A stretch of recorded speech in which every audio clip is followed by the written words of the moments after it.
Early one morning, a concerned mother sat beside her young son inside of a hospital room. He was lying in the bed, curled into a ball, and he was drenched with sweat, and he was clutching his stomach. His doctors couldn't figure out what was wrong with him, and until they did, they couldn't cure him. For now, all they could do was keep the boy hydrated and hope for a breakthrough. But, judging from how miserable her son looked, it didn't seem like the doctors were helping at all. The mother was starting to get worried that her little boy's life was in danger. The mother stood up to call the nurse when all of a sudden she felt dizzy and lightheaded. She sat back down and realized she was starting to sweat. A lot. This was exactly how her son's illness had started. Whatever he had, now she had it too. What she didn't know, though, was that thousands of other people were experiencing the same terrifying symptoms too. This was just the beginning of an outbreak that would spread across the entire United States. And there was no cure in sight.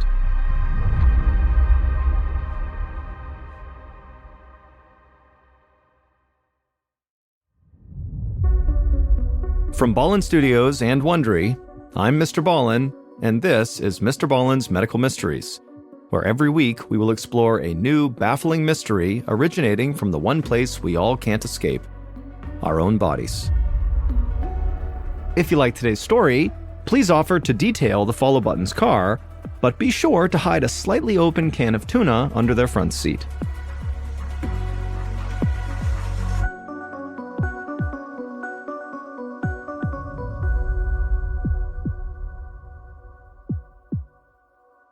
This episode is called Common Ground. On August 8th, 1998, Sharon Anderson's eyes shot open to the sound of her 8-year-old son's wailing. She glanced over at the bedside clock and saw it was only 4 a.m. Toby, her son, was a very deep sleeper, so she knew it had to be something serious to wake him up at this hour. So Sharon jumped out of bed and rushed down the hall to his room. Toby was still in his bed, and he was holding his belly with both hands. He was covered by a film of sweat, and he was moaning in pain. Sharon laid the back of her hand on Toby's forehead, and she found that he was burning hot. In fact, he felt much hotter than when he normally got sick. Sharon knew her son needed medical attention right now. She rushed back to her bedroom, woke up her husband, and told him to go get the car ready so they could drive their son to the emergency room. Then she ran back to Toby's room, she scooped him up in a blanket, and carried him down the hall. It was still dark out as Sharon and her husband loaded Toby into their car. Fortunately, the streets of Minneapolis were empty at that hour as they raced to the nearest hospital.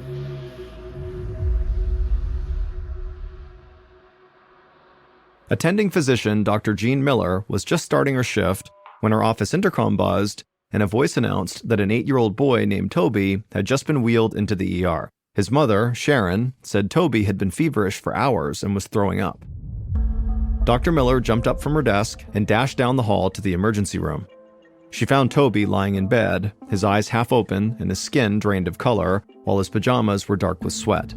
The boy's parents hovered beside the bed looking worried and helpless.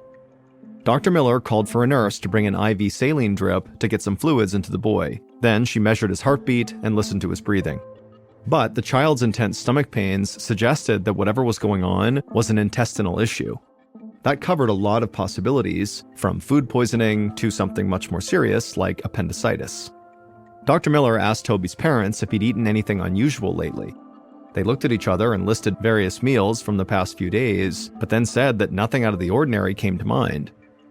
Dr. Miller nodded, then asked Toby where it hurt most. With very shaky hands, Toby pointed to his stomach. Tears formed in his eyes, and he told Dr. Miller the pain was getting even worse. Dr. Miller smiled calmly, doing her best to hide her concern that Toby seemed to be sinking.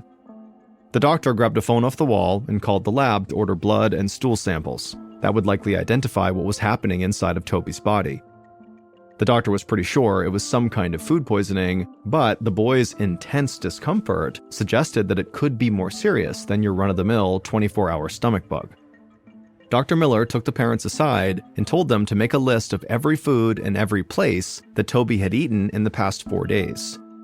Dr. Miller promised they would find out what was happening to their son and they would do everything in their power to make him right again. A few hours later, Dr. Miller's phone rang. It was the lab with Toby's results. They found blood in Toby's stool, which indicated intestinal bleeding, most likely from bacteria in his food. So Dr. Miller had apparently been right. It was some kind of food poisoning. Now they needed to figure out what kind of food poisoning it was. The lab technician said they had already isolated the bacteria from Toby's stool for closer analysis. Dr. Miller thanked the technician and hung up. The good news was that they were now closer to knowing what was making Toby sick. But the bad news was, until then, Dr. Miller could not really aggressively treat Toby's illness. For many bacterial infections, the best treatment is antibiotics, but with certain strains of bacteria, such as highly toxic strains of E. coli, antibiotics can actually make the patient sicker or even kill them. So for now, all Dr. Miller could do was keep Toby's fever down with medication and his dehydration at bay with an IV drip. Dr. Miller checked in with Toby's parents and told them to get some rest and that she would be back at the hospital first thing in the morning. Then the doctor left the room and went to the night nurse and told her to please contact her at home if anything changed with Toby. The next morning, Dr. Miller had just sat down behind her desk with a mug of coffee when a nurse knocked on the door and poked her head in. She said there was a new arrival to the ER, a 4-year-old girl named Peyton Egger. She had a sweltering 104-degree fever, and her mother said she'd been vomiting on and off for 12 hours with repeated bouts of diarrhea. Dr. Miller's mind raced as she followed the nurse down to the emergency department. White curtains were drawn all around a gurney that had just been wheeled in. Little Peyton was lying on the gurney, drenched in sweat. Her face was drained of color, and she was struggling to keep her eyes open, and her parents stood to the side, clutching each other nervously. Dr. Miller immediately ordered the nurses to hook Peyton up to an IV drip while she checked the girl's vitals. Peyton's pulse was weak, and her blood pressure was dropping. Dr. Miller worried she might be going into shock, which could cause her organs to shut down. Dr. Miller realized that Peyton's symptoms were very similar to Toby's, so much so that she wondered if both kids had caught the same infection. Peyton's parents told Dr. Miller that their home was in a suburb north of Minneapolis, which was nowhere near where Toby's family lived. Still, Dr. Miller thought there must be something these two kids had in common. Dr. Miller called the lab and told them she wanted full blood work run on Peyton, plus stool samples tested as well. Then, Dr. Miller took Peyton's parents into the hallway and asked them for more details. The mother said that Peyton had been complaining of stomach pains last night, but it really hadn't seemed that serious. But at around midnight, Peyton woke up crying from all the pain and then began vomiting. After that, she kept vomiting nearly every hour and had several episodes of severe diarrhea. Then her temperature started spiking. By dawn, the parents said it was clear that whatever this was, it was only getting worse. So her parents had rushed her to the hospital. Dr. Miller said they had done the right thing. Peyton would be safe here. For now, the best thing they could do was just stay calm and wait. But that was advice Dr. Miller found easier to give than to practice. As Dr. Miller stepped out of Peyton's room and headed back to her office, a nurse hurried up to her and said the lab had been trying to reach her. Toby's new results were in. The boy was infected with a bacteria called Shigella. Finally, Dr. Miller knew what she was up against. Shigella attacks the digestive system, causing inflammation and bleeding within 12 to 48 hours after eating food contaminated with the bacteria. Toby had all of the classic symptoms: fever, abdominal pain, nausea, diarrhea. Dr. Miller knew that if untreated, Shigella could send Toby into shock, which often leads to organ failure and occasionally even death. But at the same time, Dr. Miller was relieved. Although Shigella was obviously serious, it could be defeated with antibiotics, so she could finally start treating Toby. Dr. Miller told the attending nurse to prepare antibiotics for Toby and begin administering them as soon as they were ready. Then Dr. Miller rushed to Toby's room to give his parents the news. The boy was lying in his hospital bed with his eyes half open. His mother sat in a chair next to the bed, holding her son's hand and looking flushed and exhausted. Dr. Miller asked Toby's parents to step outside with her so she could explain what was going on. But when Toby's mother tried to stand up, she wobbled and had to sit back down. She admitted she had not been feeling well since she woke up that morning. She said she even vomited a couple of times. Dr. Miller told Toby's mother to stay seated while she called for a nurse to prepare a bed for her. The doctor told her it was entirely possible that she was also now infected with Shigella, which was the bacteria that they had just discovered her son was infected with. After all, Shigella is so contagious that it can be passed in a handshake if someone who touched the bacteria didn't wash their hands well enough. As soon as Dr. Miller had settled Toby's mother into her own hospital bed, a receptionist waved the doctor down. It was the lab calling again. They had the results for Dr. Miller's other young patient, Peyton. She had Shigella too. Dr. Miller put down the phone. First Toby, then maybe Toby's mother, and now Peyton? Suddenly, Dr. Miller felt like she had an outbreak on her hands. And given how easily Shigella is transmitted, there were likely dozens more people out there suffering symptoms at home, and every one of those cases could make more people sick. Suddenly, Dr. Miller had a lot of calls to make.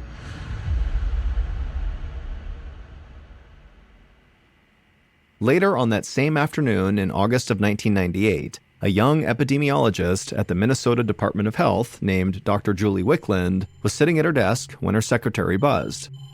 She told her there was an urgent call coming in from a local hospital. Dr. Wickland was only in her 20s and still trying to prove herself professionally, but one thing she had already learned was that being an epidemiologist meant everything was a potential emergency. People's lives were always on the line. She picked up the phone and called Dr. Miller, who described the potential Shigella outbreak she was facing, 3 cases in her hospital, and likely a lot more people at home right now who just weren't sick enough to head to the hospital yet. But soon they would be. Once Dr. Wickland was done hearing from Dr. Miller, she requested to have Toby and Peyton's families fill out food history charts with everything they had eaten in the past 4 days. Then she met with her team at the Department of Health and assigned some of her best investigators to join her on this case. By the time she got back to her office, Dr. Wickland's secretary came in holding a stack of papers. The families had already filled out and faxed over their kids' food histories. Dr. Wickland spread them out on her desk and scanned them to look for commonalities. Right away, she noticed a pattern. They had all eaten at a restaurant called Roberta's. The odds were extremely low that both Toby and Peyton's families had eaten at the same place in the same 4-day window, especially considering how far apart they lived, and so this was exactly the type of breakthrough Dr. Wickland was hoping for.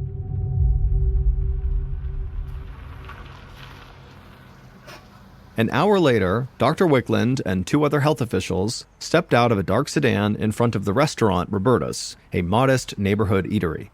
The manager was waiting for them by the entrance, looking very tense. The restaurant was temporarily closed for the rest of the day so that Dr. Wickland and her team could go and conduct their investigation there. Dr. Wickland needed to inspect every aspect of the restaurant's food handling for possible sources of contamination, such as spoiled food or dirty water. Dr. Wickland assigned one investigator to record the temperatures inside the refrigerators and freezers, while another investigator took water samples from all the sinks and taps. Then Dr. Wickland studied every step in the food's journey to the table, from the delivery area to the storage room to the food prep stations. The overall layout at Roberta's met safety standards, but Dr. Wickland knew how elusive Shigella could be. Shigella can show up almost anywhere and then can be spread by the people who are simply preparing the food. Dr. Wickland told the manager she needed to interview the entire staff. And so once the staff was gathered in the dining room, Dr. Wickland circled the room, asking each employee questions about their recent health and also their daily kitchen routine. Several members of the staff admitted to Dr. Wickland that they had not been feeling very good lately. Some had even been feverish and suffering pretty severe abdominal pains. It sounded worryingly similar to what Toby and Toby's mother and Peyton were all experiencing. Dr. Wickland then made copies of the restaurant's reservation list and credit card receipts from the past 4 days. Flipping through the pages, she estimated at least 400 people had eaten at Roberta's within a few days of when Dr. Miller's patients had eaten there. All of these diners were now at risk of getting Shigella. Back at the office, Dr. Wickland wrote up a questionnaire for all of Roberta's 400-plus diners.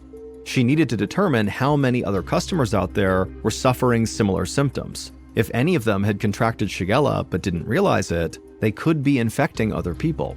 These people needed to be notified right away, or else this situation could get much worse. The next morning, when Dr. Wickland arrived at her office, she learned that one of Roberta's employees had tested positive for Shigella. This confirmed that everyone who had eaten at the restaurant could now potentially be infected with the Shigella bacteria.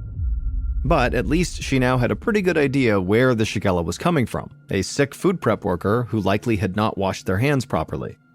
Dr. Wickland's first step was to call Roberta's and order the restaurant temporarily closed until the Shigella outbreak was totally contained. Then Dr. Wickland called Dr. Miller to get an update on her patients. Dr. Miller told her that Toby's mom was doing fine, but Toby and Peyton were struggling. Shigella is always harshest on the young and the elderly, and the children's conditions were not getting better. If they didn't start getting better soon, Dr. Miller feared they could go into shock and die.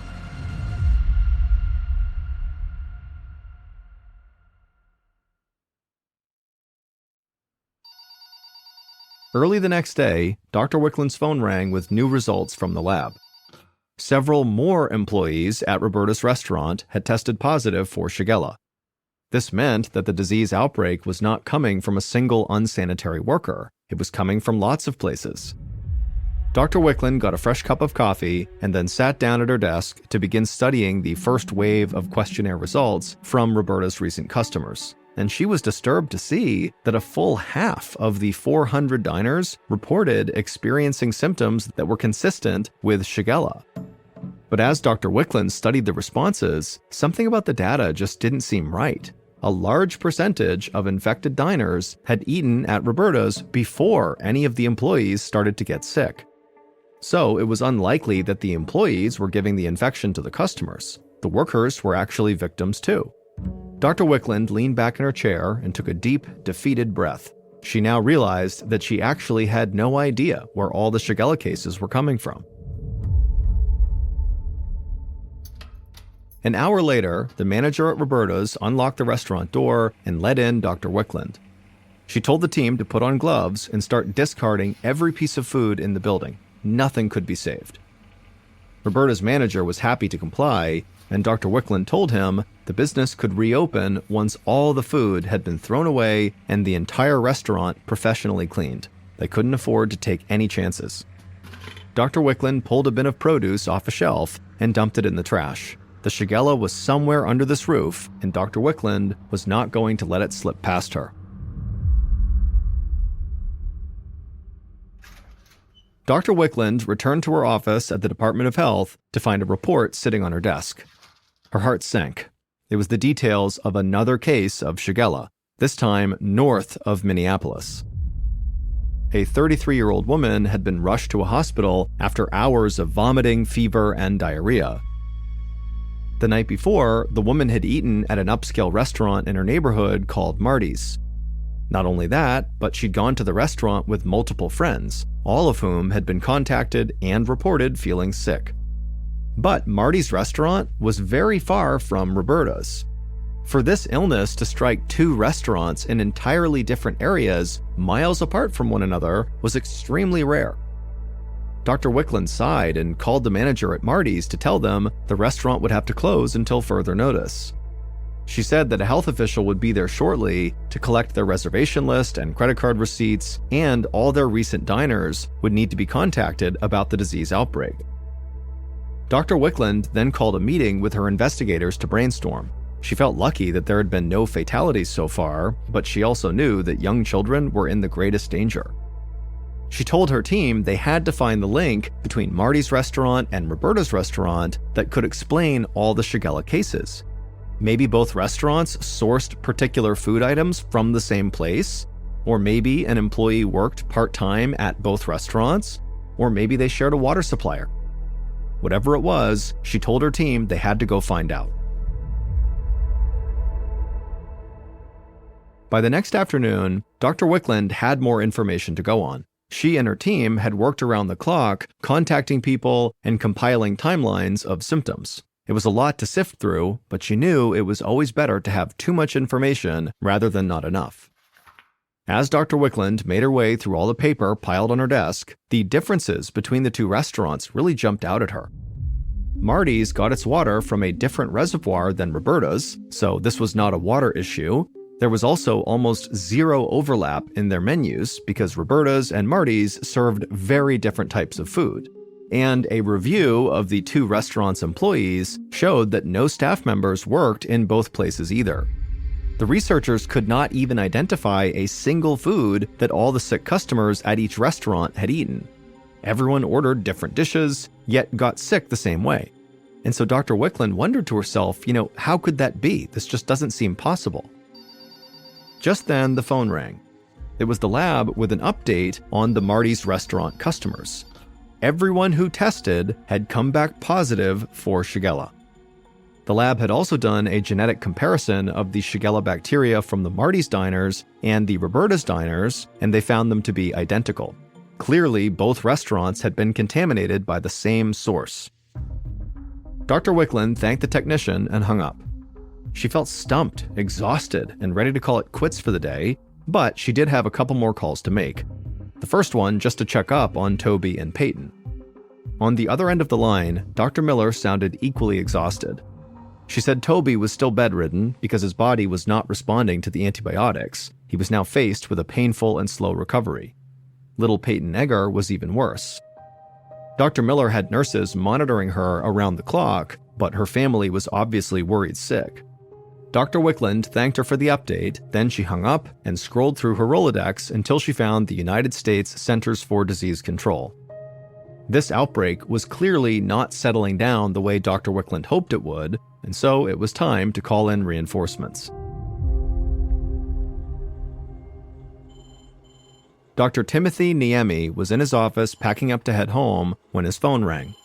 He considered letting it go to voicemail, but his position as an epidemic intelligence officer at the Centers for Disease Control and Prevention had taught him the danger of missing an emergency call. So he picked up the phone and he listened carefully as Dr. Wickland explained the events of the past week and how the Shigella outbreak showed no signs of slowing down. Dr. Wickland said she needed the CDC's help in finding the outbreak's origin so they could stop it. Every bacterial outbreak has its own genetic fingerprint that makes it unique, and the CDC keeps a massive database of these fingerprints from all over the world. Dr. Niemi told Dr. Wickland to email him an image of the Shigella bacteria's DNA profile. Then he could use the CDC's database to see if the same Shigella strain had been reported anywhere else. The moment Dr. Niemi uploaded the Shigella bacteria from Minnesota to his database, Shigella outbreaks in other areas popped up all over. From Los Angeles County to Boston to Florida, plus up in Canada, in Alberta and Ontario.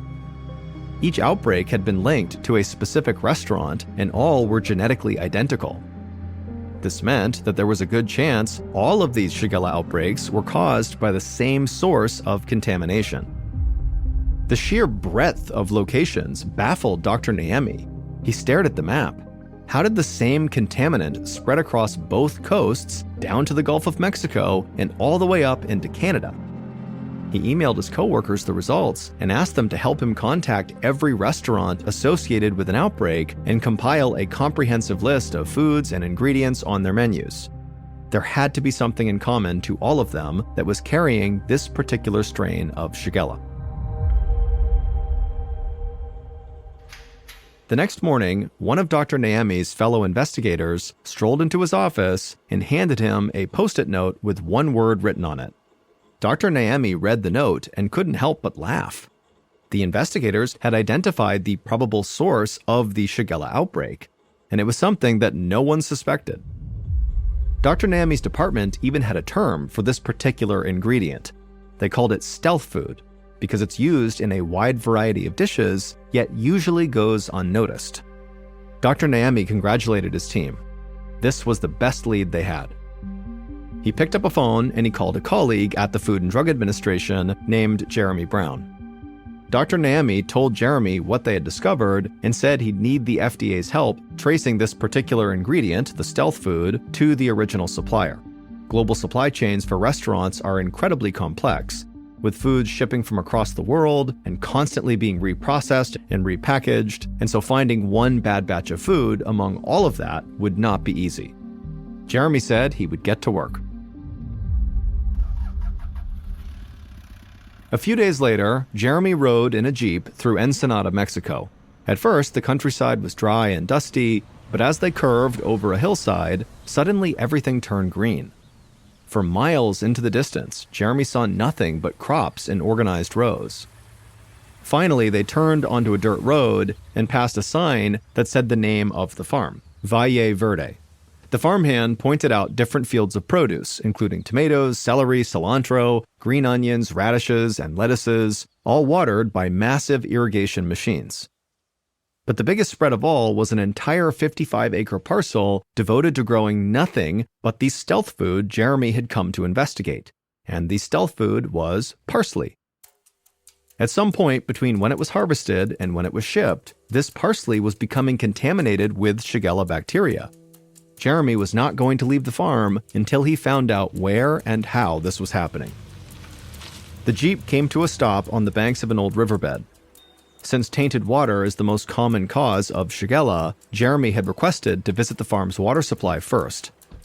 The farmhand hopped out and led them to a series of wells that provided all of the farm's water. Jeremy looked inside one of them. The stone casing was old, but uncracked. The shaft was dug very deep so that the water came from far underground, which meant the likelihood of contamination was actually quite small. Jeremy could tell the issue was not the wells.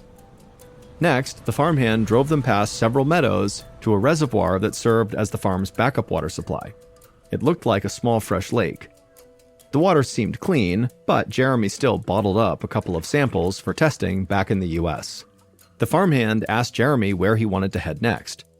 Jeremy said he could use a break from the heat. It had gotten much hotter as the afternoon wore on. A few minutes later, the Jeep rumbled to a stop in front of a huge farm shed with a corrugated steel roof. It contained long conveyor belts stacked with crates of parsley. At the end of the line, men took those crates and stacked them on a pallet and then hosed them down with chilled water from a machine called a hydro cooler. Jeremy watched as hundreds of boxes quickly piled up and were loaded into the backs of huge trucks and then driven away to be shipped all across North America. Jeremy asked the farmhand if the water for the hydro cooler came from their wells or the reservoir, but the farmhand shook his head and said neither. The water for the hydro cooler came from Ensenada's municipal water supply.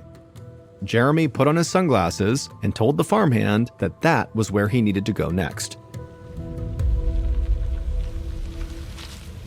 At the municipal water plant, the facilities director admitted that they had been a bit overwhelmed lately. Due to government funding cutbacks, they had been understaffed for a while. With fewer security guards to watch the place, there had been a few break-ins lately, and some equipment had even been damaged. At one of the water filtration systems, Jeremy noticed that the machine that normally disinfects the water with chlorine was shut down. Jeremy asked the manager if the chlorinator had just been turned off today or if it really was not working at all.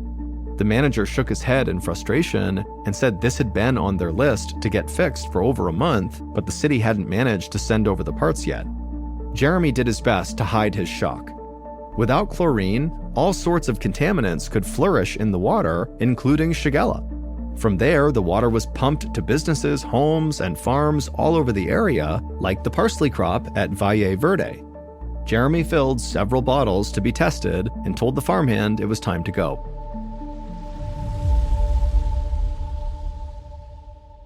Days later, Jeremy got his results. Ensenada's municipal water was loaded with Shigella. And it was the same strain as the one found at Roberta's, Marty's, and all the other restaurants. The contaminated water had been sprayed directly onto the parsley right before being shipped to restaurants all across North America, where people like Toby, Peyton, and their families ate the parsley without giving it a second thought. Jeremy knew they had been lucky in tracking down the source relatively quickly. He estimated that as many as 1,000 diners had caught Shigella from one harvest of contaminated parsley, but it could have been so much worse. Fortunately, there were no fatalities, and both Toby and Peyton eventually made full recoveries. But very few of those who got sick will ever look at their parsley garnish the same way again.